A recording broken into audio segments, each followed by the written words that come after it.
Slovenia valley আর্থারি মাউন্টে লেখা এখানে এই 1854 থেকে 1844 থেকে 1891 এবং তিনি একজন ফ্রেঞ্চ পোয়েম। ফ্রেঞ্চ বলতে যেগুলো আমাদের কোন কান্ট্রি বলা হয় পোয়েমকে? ফ্রান্সে, ঠিক আছে। Poem from the 19th century. তিনি 1900 শতকের সালে এসেছিলেন। এখানে দেখ আর্থার রেমন্ডের সম্বন্ধে একটু বলে দিই, আমি বাংলায় লিখে দিচ্ছি পরে।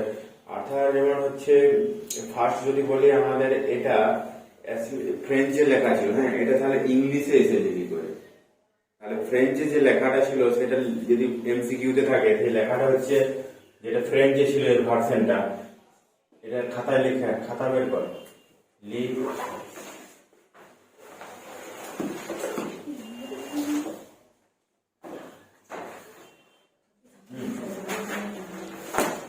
যেহেতু ই ফ্রেঞ্চে লেখা, একজন লেখক, তার ফ্রেঞ্চে লেখা ছিল এটা লি ডরমিওর ডুভাল, ঠিক আছে।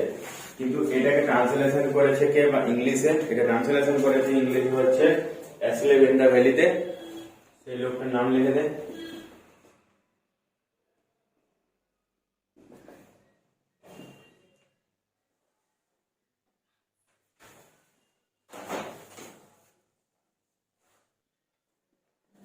পল স্মিথ, ঠিক আছে। তো এইখানে স্লোভেনিয়া ভ্যালিতে কি হয়েছে, যে আর্থার রেমন্ড বেসিক্যালি আমাদের আরেকটু এর লেখকের সম্বন্ধে এখানে আসছি। ই মাত্র 16 বছর বয়সে, 16 বছর এজে তিনি কবিতা লেখা স্টার্ট করেন, ঠিক আছে। যে স্লোভেনিয়া ভ্যালি বা আরো যে কবিতাগুলো রয়েছে সেগুলো লেখা স্টার্ট করেছেন। আর 19 বছর বয়সে, 16 বছর বয়সে মানে কত? 1870 হচ্ছে, ঠিক আছে। যেহেতু ই হচ্ছে 1854 থেকে 1891, তাহলে 1870 খ্রিস্টাব্দে তিনি কবিতা প্রথম লেখেন। তার বয়স তখন 16 বছর বয়স।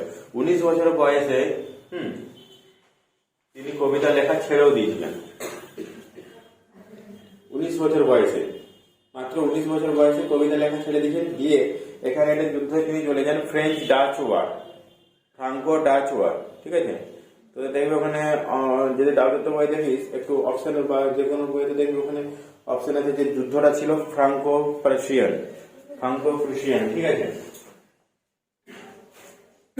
তারপরে এখানে আর কি আছে এই সম্বন্ধে একটু বলতে পারি, যে এই লেখাটা স্লোভেনিয়া ভ্যালিটা তিনটি জিনিস পয়েন্ট অফ ভিউ যদি দেখতে যাই, এর পয়েন্ট অফ ভিউ গুলো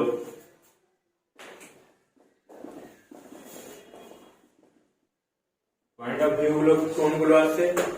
টেলিস্কোপ ভিউ তো বটে। টেলিস্কোপ ভিউ বলতে আমরা উপরের অংশ থেকে যে দেখবো, যদি আমরা দৃশ্যটা সবসময় কোথা থেকে বেশি ফিল করি, আমরা নিচে থেকে কোনো নিচের দৃশ্য ফিল করি, কি উপর থেকে কোনো দৃশ্যকে যখন নিচে দেখি তখন ফিল করি, ওটাকে টেলিস্কোপ ভিউ বলা হয়। আরেকটা যেটা রয়েছে আরো পয়েন্ট অফ ভিউ, যেটা হচ্ছে তোমাকে এক্সেপ্ট অফ ডেথ, যেটা মৃত্যু তোমাকে গ্রহণ করতেই হবে। এক্সেপ্ট অফ ডেথ, এটা এমসিকিউতে থাকবে, এক্সেপ্ট অফ ডেথ। আরেকটা কি?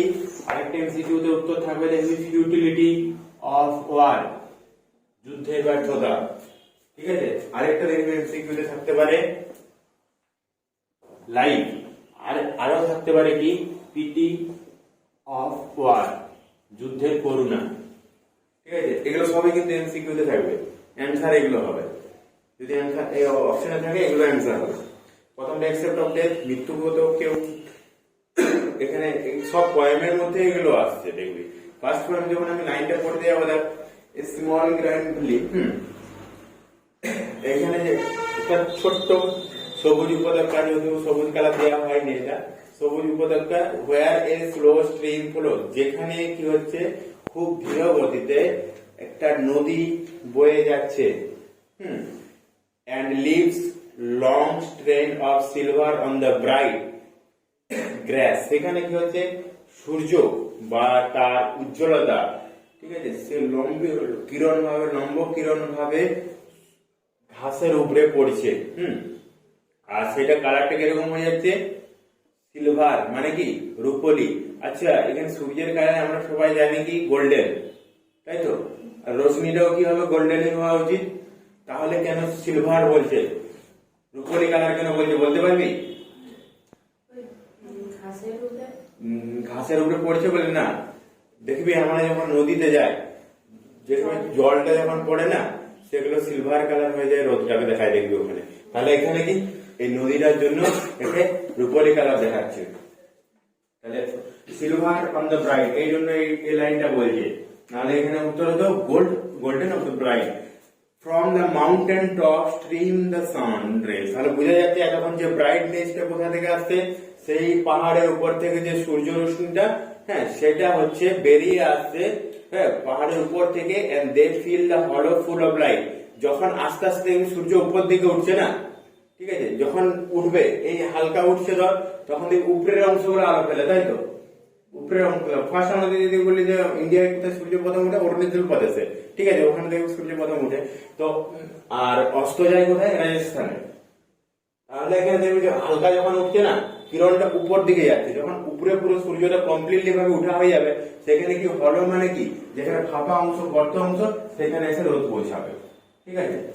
তাহলে এখানে এই চারটা লাইনের মধ্যে বোঝাতে চাইছি যে একটা ছোট সবুজ উপত্যকা, সেখান দিয়ে কি একটা নদী বয়ে যাচ্ছে, আর সেখানে যে রশ্মিটা পড়ছে এটা হচ্ছে রূপলি কালারের, এই ঘাসের উপরে পড়ছে। রূপলি হওয়ার কারণটা বললাম, পাশে নদী আছে বলে। And from the mountain top stream the sun, এবং হচ্ছে দেন, তাহলে ফার্স্ট প্যারা এটা বলা হয়েছে। আর এই পয়েন্ট অফ ভিউ গুলো দেখবে প্রতিটা কাজে লাগবে। এখনো পর্যন্ত যে আসল যে এইটার মিনিং এখনো বোঝানো হয়নি, কেন এই সোলজার এরকম স্থানে, হ্যাঁ, শুয়ে আছে। সোলজার ভ্যারিয়ন, এরপরে প্রথমে একটা নেচারের, কবি প্রথম প্যারাতে একটা নেচারের কথা বলা হয়। যদি আমি এটা পোয়েম অনুযায়ী ভাগ করি, হ্যাঁ, প্যাট্রার্ক অ্যান্ড সনেট বলতে, এটা মনে রাখবে, এটা অপশনে থাকবে, হ্যাঁ, প্যাট্রার্ক অ্যান্ড সনেট, ঠিক আছে। প্যাট্রার্ক অ্যান্ড সনেটে অক্টেভ আর সেস্টেভ, এই দুটো ভাগে ভাগ করা হচ্ছে। অক্টেভ হচ্ছে কি, এখানে অক্টেভ 8 লাইন, মানে 4+4 লাইন করে রয়েছে, আর সেস্টেভ কি 6 লাইন, 3+3 লাইন করে রয়েছে, ঠিক আছে। দেখ ওখানে গুনে দেখ, হ্যাঁ, প্রথম 8 লাইন হচ্ছে অক্টেভ, আর লাস্ট 6 লাইন সেস্টেভ, ঠিক আছে। এটা দিয়ে জানো, এখানে 4 লাইন করে ভাগ করতে দেখ। প্যাট্রার্ক অ্যান্ড সনেট কি জিনিস এটা বলেছিলাম আগে। পরে দেখ, পরের যে স্ট্রেঞ্জারের কথা বলা হয়েছে, এই সোলজার একটা শৈল, ভ্যারি ইয়ং, খুবই যুব, হ্যাঁ, বা খুবই বয়স কম, এখানে লাইফ ওপেন মাউথেন, হ্যাঁ, শুয়ে আছে খোলা মুখ করে। ওপেন মাউথ মানে খোলা মুখ করে, এ পিলো, এবং made of fun beneath his head, এবং একটা কি হচ্ছে বালিশ, ওই ফান মানে যেগুলো আমরা আগাছা বলি, হ্যাঁ, সেগুলো কি করছে, তার মাথার নিচে বালিশের মতো কাজ করছে। asleep in the stretch in the heavy undergrowth, এবং আর কি করছে, তার পুরো বডিতে, এই যে যতটা শুয়ে আছে, এখানে পুরো বড় বড় ঘাস হয়েছে। আন্ডারগ্রোথ মানে গদির মতো একটা কাজ করে দিচ্ছে। আর কি এখানে ফেল ইন হিজ ওয়ান, এত কিছু পাওয়ার পর, উষ্ণতা পাওয়ার পর তার মুখটা কেন বিবর্ণ লাগছে, বল দেখি। কারণ যখন মানুষ মারা যায় না, তার মুখটা আস্তে আস্তে 2-3 দিন হয়ে যাওয়ার পরে ফ্যাকাশে হয়ে যায়, ঠিক আছে। আর দেখবে বেশিরভাগ মানুষ বলে যে মুখ লাইফ ওপেন মাউথ থেকে, বলতে কি মুখ খুলে শুয়ে আছে, মানে কি মুখ খুলে কখনই শুয়ে থাকে, অসচেতন, আনকনসিয়াস অবস্থায়, মারা গেলেই হবে এটা। আর গ্রিন সানসোক বেড, এবং তার বিছানাটা, তাহলে কি মাথায় কি রয়েছে, ফান গাছ রয়েছে, এবং বডিতে আন্ডারগ্রোথ, হেভি আন্ডারগ্রোথ, হ্যাঁ, আর তার বিছানাটা, পুরো বিছানাটা কি পড়েছে, সানসোক মানে কি, সূর্য আচ্ছাদিত বিছানা, মানে কি সূর্যের এই রোদটা এটার উপরে পড়ছে, হ্যাঁ, সেরকম একটা বিছানা, তাই তো। সূর্যের যে রোদটা এর উপরে পড়ছে, তার জন্য বলা হয় সানসোক বেড। বেড বলতে তার কোনটা, আন্ডারগ্রোথ এবং ফান, এটাকে বেড বলা হচ্ছে। তাহলে এখানে যে সোলজারটা দেখানো হয়েছে, খুবই কম বয়সে, লাইস ওপেন মাউথে, এবং শুয়ে আছে মুখ খুলে, এ পিলো মেড অফ ফান, এটা দেখবে অপশনে অনেক সময় এমসিকিউতে আসবে। তার বালিশটা কিসের ছিল, ফানের, আর বডিটা কোথায় ছিল, আন্ডারগ্রোথ, হ্যাভি আন্ডারগ্রোথ, আর এবং তার মুখটা কিরকম ছিল, পেল, পেল, ফ্যাকাশে বা বিবর্ণ, আর বিছানাটা কেমন ছিল, গ্রিন সান সোকড বেড, ঠিক আছে। এবার থার্ড প্যারাতে his fed among the flower, এবং তার ফুলগুলো একটা সোলজারে যখন মারা যায় শ্রদ্ধা জানানোর জন্য তার পায়ে কি হয়, অনেক সময় ফুল দেয়, গলায় মালা দেয়, হ্যাঁ, মারা যাওয়ার পরে। তাহলে এখানে কবি লেখক বোঝাতে চাইছে যে আমাদের যারা সোলজার গুলো এখানে যুদ্ধটাকে কিন্তু একটা করুণ দৃশ্য বা একটা অ্যান্টি ওয়ার বলে, অ্যান্টি ওয়ার, এটাও এমসিকিউতে পাওয়া যাবে অ্যান্টি ওয়ার, কারণ এই যুদ্ধ বিরত ছিল। লেখক বলছে যুদ্ধ সবসময় কি একটা একটা নতুন জীবনকে কেড়ে নেয়, একটা অল্প বয়সী জীবনকে আমাদের মৃত্যু ঘটায়। তাই যুদ্ধ কোনো কোনো ভালো নয়, কিন্তু কি করবে, এরা তো বর্ডারে রয়েছে, যুদ্ধ এদেরকে করতেই হবে। এখনো কিভাবে এই শুয়ে আছে, হতে পারে এই টায়ার্ডনেসে শুয়ে আছে, দেখা যাক কিভাবে শুয়ে আছে। His fade along the flower, এবং তার হচ্ছে পায়ে, হ্যাঁ, অনেকগুলো ফুল, হ্যাঁ, এসে পড়েছে, মানে কি একটা শ্রদ্ধা জ্ঞাপন করছে তাকে। হিজ স্লিপ, হিজ যেখানে সে ঘুমোচ্ছে, his smile is like an infant, এবং তার হাসিটা, যে হাসছে মারা যাওয়ার পর যে হাসিটা, সে হাসিটা হচ্ছে ইজ লাইক অ্যান ইনফ্যান্ট, একটা সদ্যজাত শিশুর মতো। জাস্ট শিশুটা জন্মেছে সেরকমই মনে হয় যে, এবং ওই শিশুর মানে কি, মনে কোনো পাপ নেই, একটা নির্মম হাসি, জেন্টলি নম্র, উইদাউট গিল, মানে কোন রকমের তার অকপট হাসি নয়। নেচার, এবং নেচার হচ্ছে কি, ও প্রকৃতি, কিপ হিম ওয়ান, একে উষ্ণ করে রেখো, ঠিক আছে, and he may catch cold, না হলে তাকে ঠান্ডা ধরে ফেলবে। the humming insect, ঠান্ডার কারণ এখানে একটাই কারণ যে বাইরের দেশে বেশিরভাগ সময় আমাদের শীতকাল থাকে, তার জন্য বলছে এখানে ঠান্ডা ধরে থাকবে।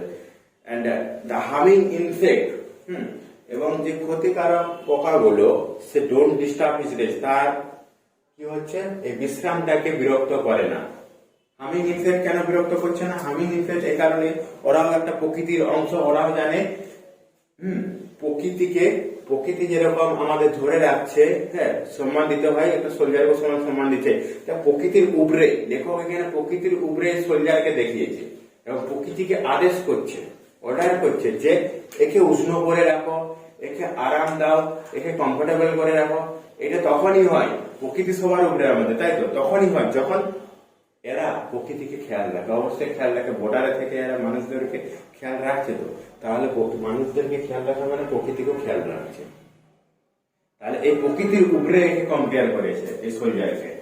হি স্লিপস ইন সানলাইট, এবং সে শুয়ে আছে সূর্য আলোর উপরে, আলোর নিচে। One hand on his breast, এবং একটা হাত তার বুকের কাছে আছে। আচ্ছা, এই একটা হাত তার বুকের কাছে আছে, এটা মিনিং কি? What is the meaning one hand on his breast? মিনিংটা কি জানেন? বলতে পারবি? যখন দেখবি সোলজার মারা যায় না, লাস্ট সময় তারা বুকে হাত দিয়ে একটা কথা বলে, যে কথাটা হচ্ছে জয় হিন্দ, হ্যাঁ, বা ইংরেজিতে এরকম কিছু বলে, ভারত মাতা কি জয়, এসব কথাগুলো যেগুলো বলে সেগুলো এখানে ব্রেস্টে হাত দিয়ে, বুকে হাত দিয়ে বলে। অ্যাট পিস, শান্তিতে। এবার লাস্ট লাইনটা পুরো কন্ট্রোভার্সি এটাকে তুলে ধরেছে, পুরো পোয়েমটাকে একটা শার্পনেসে এনেছে, যেটা in his side there are two red holes, কিন্তু তার হচ্ছে সাইডে, পাশে দুটো লাল গর্ত রয়েছে। এটার মানে বুঝতে পারি two red hole mind by a bullet, হ্যাঁ, মানে কি যুদ্ধ কোনো করতে গেছে, সেখানে একটা বুলেটের নয়, একটা বুলেটে সোলজারকে মারা যায়নি, তাই দুটো বুলেটে একে আঘাত করেছে, এবং এখন এই ক্ষত স্থানে পড়ে যেখানে রয়েছে সে হচ্ছে মারা গেছে। এতগুলো পুরোটাই কোনো শুয়ে নেই, আরাম করছে না প্রকৃতির নিচে, আর প্রকৃতিরও ক্ষমতা নেই, হ্যাঁ, যে একে বাঁচিয়ে তুলবে। এখানে তার জন্যই বলে যে মৃত্যু, এক্সেপ্ট অফ ডেথ, মৃত্যুকে অবশ্যই গ্রহণ করতে হবে। সেখানে প্রকৃতিরও ক্ষমতা নেই যে একে উষ্ণ করে রাখবে বা একে হচ্ছে ঠান্ডা লাগতে দিবে না, কমফোর্টেবল একটা বিছানা তৈরি করে দেবে, প্রকৃতিরও ক্ষমতা নেই। ফিউটিলিটি অফ ওয়ার, যুদ্ধের ব্যর্থতা এখানে বোঝানো হয়েছে, যেহেতু লেখকের যে সোলজারের সাথে কম্পেয়ার করা হয়েছে ওয়ারকে, সেখানে সোলজার কিন্তু মারা গেছে, তাই ফিউটিলিটি অফ ওয়ার বলেছে।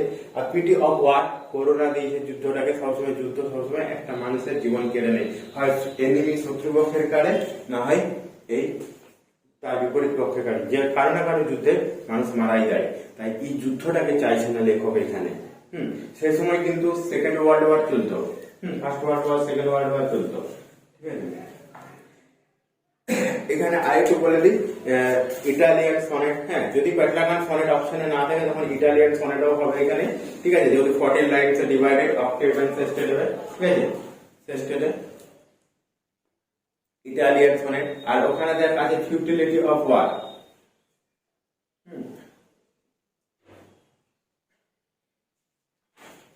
আমি একটু এমসিকিউ গুলো জিজ্ঞাসা করছি, দেখি কেমন বলতে পারি। Slow streams follow in a small green, হ্যাঁ একটা নদী বয়ে যাচ্ছে বা ঝর্ণা বলতে পারে, নদী বয়ে যাচ্ছে ছোট্ট গ্রিন, হ্যাঁ কোথা দিয়ে, মাউন্টেনে দিয়ে, ফিল্ড দিয়ে, হিল দিয়ে, ভ্যালি দিয়ে, হ্যাঁ না এটা হচ্ছে ভ্যালি উপত্যকার মধ্যে দিয়ে, এটাকে ভ্যালি বলছে, হ্যাঁ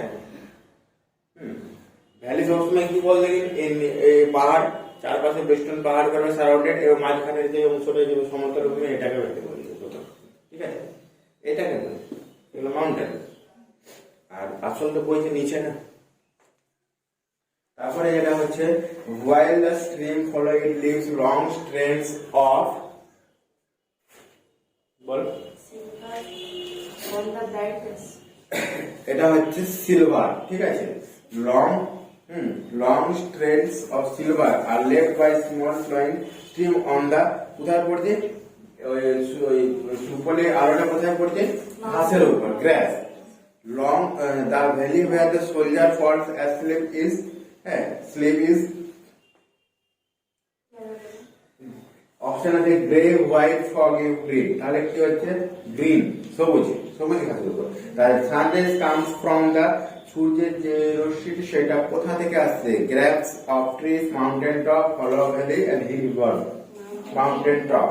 The field of the hollow full of light, তাহলে কি হচ্ছে পুরো ফাঁকা স্থান বা গর্ত স্থান পুরো আলোয় ভরে যাচ্ছে। The light is referred to, কোন আলোর কথা এখানে বলা হয়েছে, Sunlight. The field of the hollow full of light, here hollow means, hollow এখানে কি sky valley, খুব ভালো কোশ্চেন, হ্যাঁ hollow means sunlight, hollow means sky, valley, cave, empty space, বলে স্কাই আকাশ, ভ্যালি উপত্যকা, কেভ গুহা, এমটি স্পেস খালি স্থান।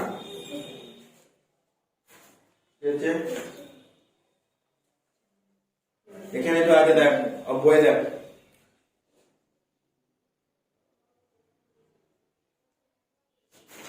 হলো মানে কি, যেখানে ফাঁকা অংশ সেখানে তো আলোটা পড়ছে না, তাহলে হলো ওইটাই হচ্ছে অপশন। এখানে যদি বলতে চাই ভ্যালি বলতে পারিস।